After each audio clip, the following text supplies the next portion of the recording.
Hi అండి, welcome to Mounika blogs. ఈరోజు మనకి సమ్మర్లో దొరికే మ్యాంగోస్తో మ్యాంగో ఫ్రూట్ కస్టర్డ్ చేసేద్దాం, వచ్చేయండి. ఇప్పుడు మ్యాంగోస్ని ముందుగా ఇలా కట్ చేసుకొని ఒక బౌల్లో తీసి పెట్టుకోవాలి.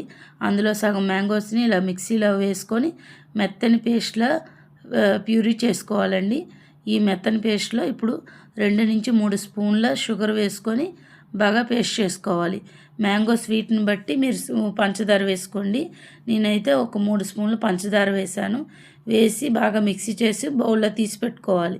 ఇప్పుడు స్టవ్ ఆన్ చేసి గిన్నెలో పాలు పోసి పెట్టాలండి. ఒక 1/2 లీటర్ పాలు పడతాయి.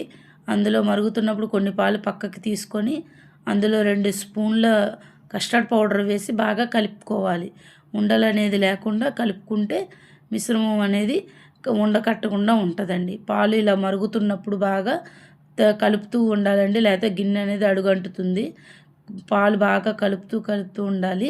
ఇలా కలుపుతున్నప్పుడు ఇందులోనే ముందుగా కలిపి పెట్టుకున్న మిశ్రమాన్ని కూడా వేసి బాగా కలవనివ్వాలండి. ఇలా కలుస్తూ కొంచెం చిక్కబడనివ్వాలి పాలు అనేది. తర్వాత అందులో కొంచెం కండెన్స్డ్ మిల్క్, కొంచెం పంచదార కూడా వేసి బాగా మిక్స్ చేసుకోవాలి. మిక్స్ చేసి కొంచెం చిక్కపడుతుంది అన్నప్పుడు అందులో 2 డ్రాప్స్ వెనిలా ఎసెన్స్ కూడా వేసుకోవాలి. వేస్తే అది మంచి టేస్ట్ ఇస్తుందండి. అందులోనే ముందుగా పేస్ట్ చేసుకున్న మ్యాంగో ప్యూరీని కూడా వేసి బాగా మిక్స్ చేసుకోవాలి. మిక్స్ చేస్తూ ఉండి బాగా కొంచెం దగ్గర పడితే ఇలా చిక్కగా అయినప్పుడు ఒక బౌల్లోకి తీసి పక్కన పెట్టుకొని బాగా చల్లారనివ్వాలండి. ఆ వేడి అనేది బాగా కొంచెం రూమ్ టెంపరేచర్కి వచ్చిన తర్వాత దాని మీద మూత పెట్టి ఫ్రిడ్జ్లో ఒక 2 గంటలు పెట్టుకోవాలండి. బాగా ఎంత చల్లగా ఉంటే ఫ్రూట్ కస్టర్డ్ అనేది అంత బాగుంటుంది. బాగా చల్లగా అయిన తర్వాత తీసి మళ్ళీ ఒకసారి మిక్సీ వేసుకోవాలి.